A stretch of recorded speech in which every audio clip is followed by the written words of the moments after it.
Високите температури не ги спречија љубителите на фудбалот да уживаат во треската која Суперкупот ја донесе во Скопје.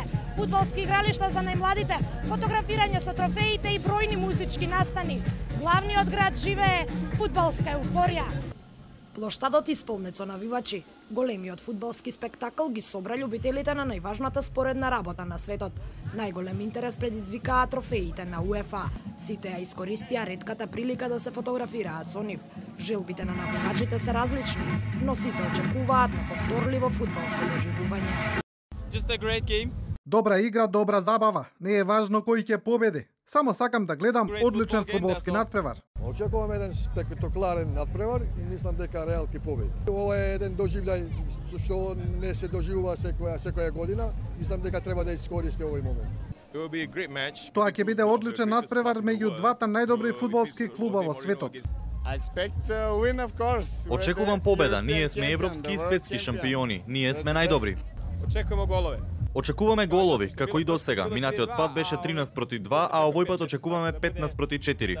Градот под силно полициско обезбедување, МВР со засилени мерки за безбедност. Денеска над 2600 полициски службеници ќе го обезбедуваат мечот. Според правилата на УЕФА, на стадионот ќе може да се внесат само клупски знамиња и знамиња на земјите од кои доаѓаат клубовите. Навивачите нема да може да внесат ниту запалки и ситни монети. На влезот се предвидени ригорозни контроли и нема да биде дозволено внесување на монети, запалки, лименки, шишиња или други предмети. Инаку, полицијата во координација со пазарната инспекција ФФМ и УЕФА активно лови и диви продавачи. На плоштадот Македонија денеска биле приведени 2 лица поради продажба и дистрибуција на неавторизирана стока со брендови на Реал Мадрид и Манчестер Юнајтед. Вчера едно лице беше уапсено поради препродажба на карти.